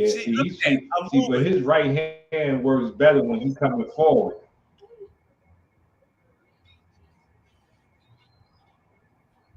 He got that good jab. There's one thing Larry do. Strong in the clinch. Strong in the clinch. Yes, and you know that everybody wanted their jab. Everybody wanted their jab to be like Muhammad Ali's, and I'm sure Larry Holmes wanted his jab to be great, and I'm sure he modeled it from Ali. Different type of jab, but Ali made him want to use his jab a lot. I know he did. I know he did. See it? Look at me, got my hands right there. Yeah. I relax. Mm-hmm. Especially for his left. Huh? For his left. There you go. You putting your jab out there too. Your jab is out there too. Look at that. Okay, I'm gonna read some stuff. Holyfield got Tyson with the uppercut. He did. Keep going with the video. Tyson got Buster Douglas with the uppercut. That's true story. Okay, keep talking about the Larry Holmes fight. Flowers always had a man. Right. I'm saying that I haven't seen what round we in right now. What round is this right now? Good question. Round? It's either third or fourth. Flower 2 need to send me some video. You done won every round. Listen,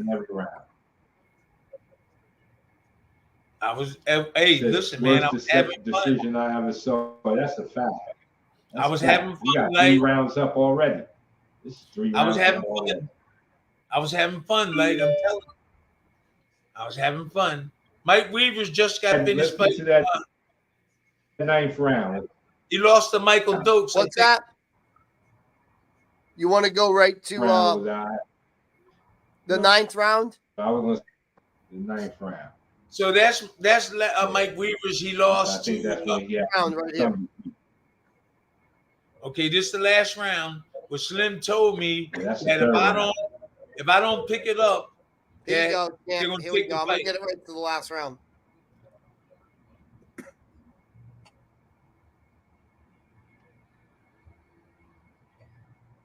Miles round Lane. is this? I think is this the 9th round? I think so. I think it is. Hold on. Yeah, it gets right there. It's about near the end. Yeah, I think here it is coming here. Just right here. I'm going to get him. Step to the side. No, we're going to go around again. You throwing that same jab that he throws, champ. You both learned that from Ali. No, I was just putting it in front of his eyes. Yeah, well, I've that's seen what that. he does. Yep. I'm just doing that. I'm just doing that so I can try to sneak that right hand in.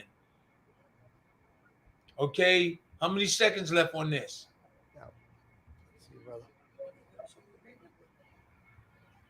Okay, I don't think this is the round I heard him in. Let me see. Let's keep going. See how I'm moving myself? I'm moving. Yeah, I thought it was the 9th round. Just the 9th? Go to the fight. Okay, here we go. I'm sitting. See that? I'm doing a power jab right there. I'm planting my right feet and just sticking it up and giving them a hard jab. When I was there, I just plant my right feet and push off, and it's like a hard jab. It's really hard, and you push off. Okay, let's see. Yeah, he's trying to come off, but I got my hands up. I did get hit with a couple of those shots. Let's see if this. Oh no, this is not the round. This is not the round. All right, you got another one. Here you go. We'll get it right to the round. It's either the 9th or the 10th. I thought it was the 9th round here. you heard it. So my trainer told me before that round, he said, Tim, they're going to take the fight from him. He said, put some pressure on him. See, this is what the trainers, I had confidence in my trainer. And he told me to put the pressure on him because they're gonna take. There's no way, Tim, you're gonna win if you don't, start picking up and put the pressure on him. They're gonna give it to him. He's been there. He's been champ, and they would. Oh, that's too far. The 9th round is before this. I think this is the 10th. Oh, look at the footwork. Look at the pretty footwork. Yeah, you trying to do some Ali. The southpaw. The southpaw. Oh, dancing on them, champ. Dancing on them, champ. Dance on them. Yeah, and the defense still flexing. Look at the defense still on. Oh, you did nothing. Look at this. Catching them. Oh, wow. That's the 12th round. Champ just showed them. Y'all ain't even know the champ could do that with southpaw on them. Oh man, I could dance. That was my favorite moments in the fight. My favorite moments in the fight. And get dancing on your toes. Yeah, that one hurt him. Yeah, look at his face. He's defeated. He's defeated. He don't know what to do. Well, I think that he might be behind. He don't want them to rob him. He don't want them to rob him. He was behind. Shall I just step away and he missed? I'm telling you, man, I had a good trainer. That's what gave me the confidence. So Canelo, not Canelo, the Chalo, I don't know where he lost his confidence. Because he was doing pretty good for all his other fights, and now all of a sudden he looks a lot different. Round 11. That's 11. You got to go back to 9. Round 9. Yeah, I believe it was round 9. No, round 9 is where I hurt Larry Holmes. Yep. Yeah. What round is this? Right. I'm not sure. Will they show it? This might round be 9. Here it is. Okay, Slim. I got it. Okay, good. Slim told me, look, man, you got to put pressure on him. Look, man, I only had 7 amateur fights. Look at me. I'm moving. I'm fighting one of the greatest boxers during this time. And I had confidence. I had people behind me in my neighborhood. I wanted my mom and everybody to be proud of me. You know Big what I'm confidence. saying? You know what I mean? Oh, look at that catch. Look at that catch, baby. Yes. Oh, to the body. Chasing him. That hurt him. Where you going, Larry? Go. On the Where temple. you going? He got big Larry roast. Yeah. See that? I hit him on the temple. That's what it hurt. Oh, him. look at the catching. Oh my God. Yeah. Yep. Here I am. My Yeah, experience. he's on shaky legs. On the chin. That's when you got it right there. That's the one I was talking about. Yeah, right there. Oh, he came back when he's hurt. He's fighting out of desperation. Look at him holding. Look at him holding. Holding. He's experienced. He's experienced. Light. Yeah. See, he's experienced. Way more experienced than me. Oh, look at that hook. Look at that. I'm coming forward, jab, and keep my defense tight. Now I'm spin around on him, which my trainer taught me. Watch this. My trainer taught me this. Watch this. I'm gonna spin around on him with that overhand right. Here we go. Watch. Here we go. Boom. Boom. My trainer had just told me that before the round started. Oh, got him. He told me to step around. And I did it. But this is an experience. He's hurt. Look at this. Look at this. He hurt. He hurt people. But this is an experience. Robbery in boxing here. But wait a minute. Like that was an experience when after I heard him and the way I reacted, that was an experience. So these are the things that I should have learned. Took my time. Yeah. You know what I'm saying? So when I heard him, I rushed everything and I shouldn't have. Okay, Larry Lewis. Watch this rubberneck. Watch this. Boom. Missed. He didn't hit me. See that rubberneck? Whoa. That hit me. That hit me. Y'all seeing this, people? Are y'all seeing this? Did y'all just see that? Like I seen that. Had his hand on his neck, still made him miss. Right in front of him. Right in front of him. 3 years ago, I was in a hospital working. This is better than David Blaine, David Copperfield. This is better than all of that. See, look right in front of him, rolling with him. 3 years before this. 3 years before. Man. We ain't looking at the greatest defensive fighter. 3 years before. 3 years before. 3 years before this. All we need. 3 years before this, I was working in a hospital. Yep. 3 years before this, I was working in Pennsylvania hospital. Yeah, they had to water him down. Okay. Look at him. Look for a water on his head. It's a trauma unit. It's a trauma unit over there. That's what I wanted to show y'all people. Greatest defensive fighter ever to live. You seen it right here. This fight right here should be the architect of how to use defense and catch punches. This should be a blueprint for everybody teaching boxing. I've watched this fight so many times. That's why I know the rounds. I do all of it. Troy Scott. Yeah. Get on your study. Get on your study. Okay, Troy Scott. Was Everett Martin the fighter who you underestimated? Yeah, that was him. Bigfoot Martin. We talked about this like when you was like getting ready to come on the show. Yep. Oh, I understand, Lemon. I respect your opinion, but Tim is really perfect. I don't know about being perfect. Hold up. What did Lemon say? I understand, Lemon. Flowers saying this, but I respect you. Hi, Tim. Hey, Gio. Big fan of yours. Thank you, G. We got Lyte in here too. One of the ministers of the game. Okay, we got Duran McCullen. Teddy Atlas can be obnoxious sometimes. Okay. What you think about Teddy Atlas talks too much? Okay. Why Canelo doesn't use any? Why does Canelo use any combos and just throw? I'm sorry, excuse my best. One bomb time to time, like all the fight he haven't known nowadays. Well, that's all he figured he needed to do at that time. You know why he just get? But you seen him do other stuff in other fights, so that's all Canelo had to do. He's talking about just throw the bomb time and 2 time, just throwing that just throw one bomb. So he know what he was doing when he was doing that. It's because he won the fight. Well, that was his technique. Canelo is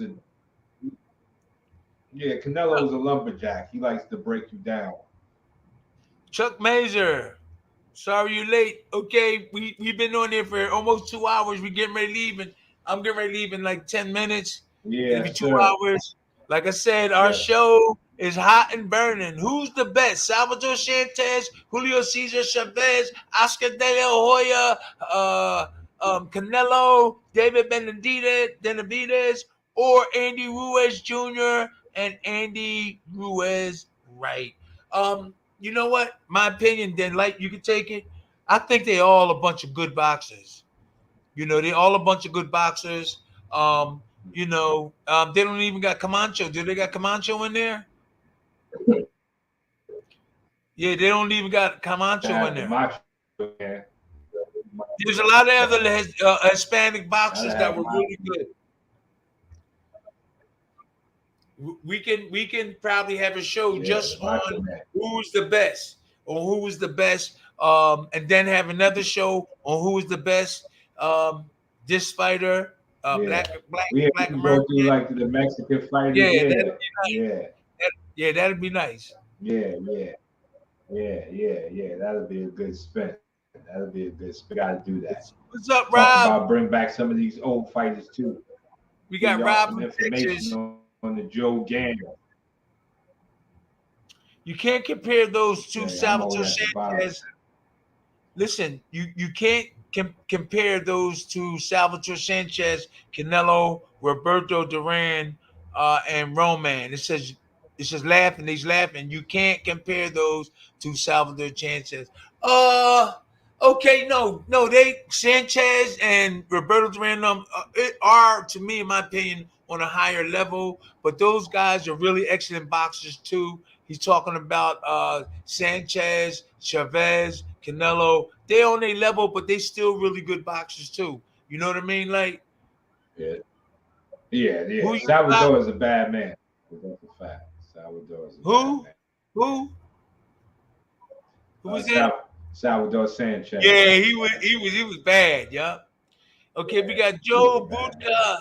Canelo better do what the Wall Street executives do. Hide that money. Don't make money. It says don't make money. Take a damn near half of it at least. Government is the real criminal. Somebody read that. Is Joe? Read that. Where you at? I'm always at the bottom. It says Joe Budka. Oh, you're already at the bottom. Okay. I think Haney wins the decision. Haney wins the decision. I don't know, Lyte, about that. You're gonna have to chip in and watch that fight. I saw footage of Roberto Duran giving Regis some pointers on power punching. Okay, Roberto's the right man to do it because we just got finished seeing him. We just got finished seeing him Lyte over the weekend. Oh, y'all seen Roberto? Oh man. Yeah, we seen him. Yep. Everybody was, a lot of people was there. I wish I was there, man.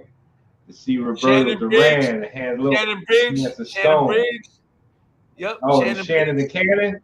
Shannon Cannon. Champ. Mark Breland. A lot of guys was there. Whoa, Mark Breland, the big right hand bomb.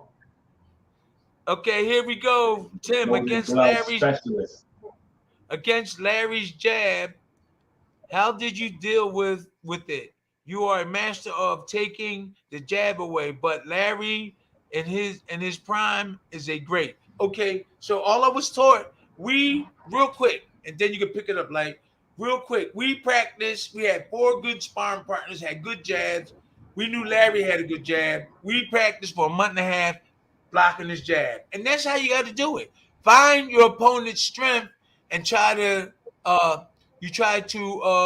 get rid of that by practicing how to defend against it. So when your boxers out there, find out what your opponent is really strong at and then concentrate on taking that away, and that'll help you in your fight. That's right. That'll help. That's right. Hey, there ain't too much. Yeah. Did you ever do that, Lyte? Right there. That's the best strategy. Did you ever do that martial arts, Lyte? Yes, sir. Okay. Yes, sir. Yes. You got to take this strength away. If I fit. Right. Every time. You know, I've been in a couple of matches, and that's the best strategy you can have. You can have a detailed strategy, But the overall strategy is whatever they do good, you got to get them out their comfort zone, get them doing something different. And Larry Holmes fighting on that back foot, he couldn't bring that right hand like forward like he usually do when he coming forward. That right hand could be a problem, but you had him on his back foot, so he couldn't really even throw the right hand the way he wanted to. That's true. It was a perfect plan. You executed that very well. To step to him, not away from him, like Charlo was doing Canelo. Charlo needed to step to Canelo, but he was stepping away, and Canelo had a field day. That was it. That's true. Now here, yup. Boots Ennis is from Philly. Yup. That kid is a master of the shell. Let me say this. Floyd Mayweather was good at holding his hands right there. Now I like Boots. I remember he's little. That boy is fire. But let me say this: a lot of boxers just know how to do one basic thing of the shell, and they be doing it, but there's a lot more to it. Now, he said the kid mastered the shell. He said Boots Ennis, he mastered it, and there's somebody else that was trying it. Oh, Floyd Mayweather. But all you see is Floyd Mayweather doing this, and have his hands here. Let me show you. You see Floyd like this, but this don't necessarily be across his stomach. And there's a lot of people like Boots Ennis also. They have their hands in the right position, but they don't know exactly what to do with it like this. They don't know how to like switch over and catch the punches. But they imitate the Philly shell by just putting their hands like this. Now there is some that know how to go from this way to that way, and there's other stuff, you know. But a lot of these boxers just put the shell like this, and they come like this all the time. But they don't know how to block the left hook. So I don't know. Let's see if Boots Ennis could do that. Let's see if he could do it. But they put the shell in the right position, but a lot of them don't do the movement. A lot of them don't go bam, bam, and counter. They don't bam, bam, or when they see the hook, they go like this. They go like this and throw the hook. They go this, and right hand. So they put the shell in the position, but a lot of them don't know how to go forward. You understand what I'm saying? They don't know how to go forward with it. All the way.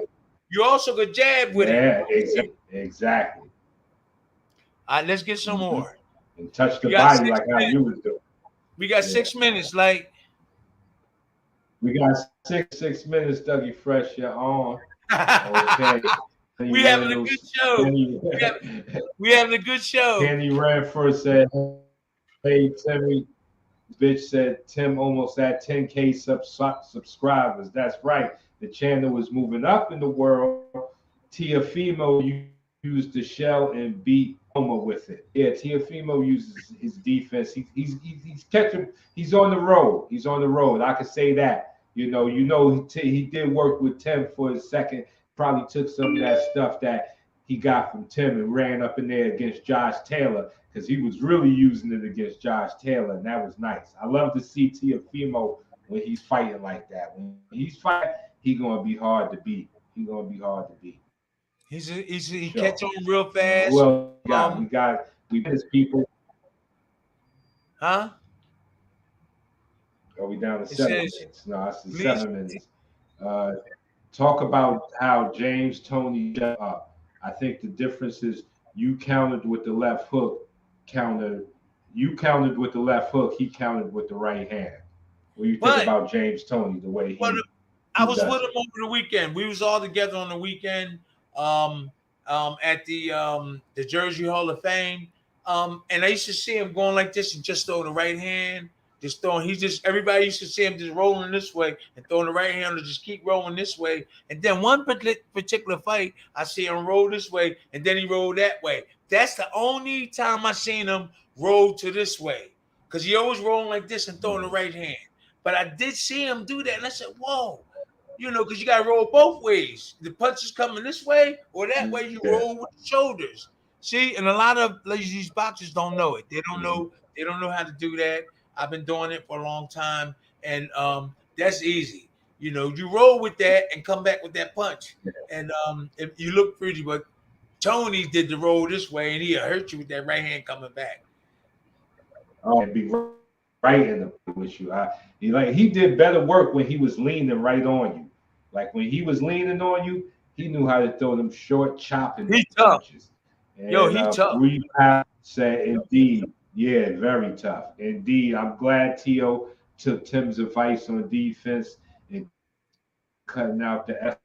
I think he did because he's very good against Josh Taylor. He was very good. Okay. Do you think James' hand would have been a little higher? Do you think James' hand could have been higher? No, his hands was okay. The way I like the way he had his tight. Yeah, it was okay. Yeah, I like that. Yeah, he was pretty cool. Listen, we got He said it was good. He said I've been using the defense, but having trouble with throwing combinations off the crossbar. No, that's easy. Whatever side you go to, you just the arm that's on that side, you deliver the punch. So you got the cross arm, you go this way, just deliver the punch that way. That's not really hard. He asked me That's so when you cross, is that side you turn on, that's the one you throw. But when you turn that side, make sure your defense is up when you turn that way. So you can throw the punch back that way. Now when you come this way, you throw that way. So the side you turn to, that's the one you throw, but you keep the defense up when you turn. You turn, keep your defense up. Boom, I turn this way, keep my defense up, and turn. So that is not hard to do. Keep your hand up when you turn that way, throw the backhand. Throw the backhand, and when you turn this way, throw the hook. That's not hard. Keep your hands up all the time. Yeah, you got to keep your hands up all the time. So what else Lemon we got?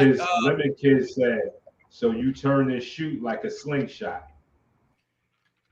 I don't understand that one.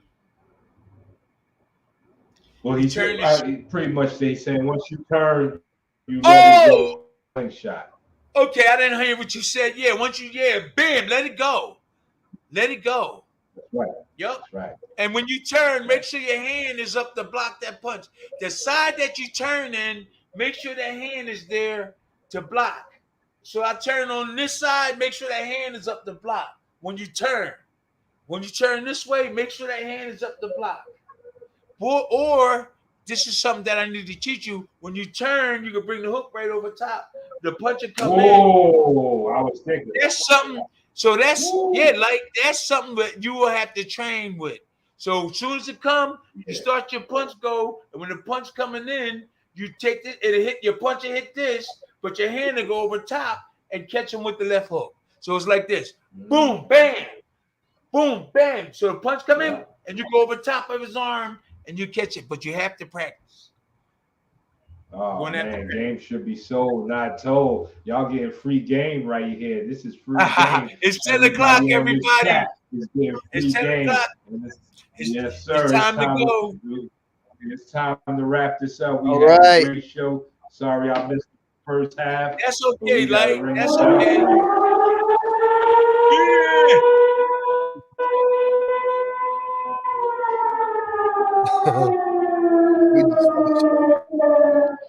Another great show. Thank you, everybody. Thank you. All right.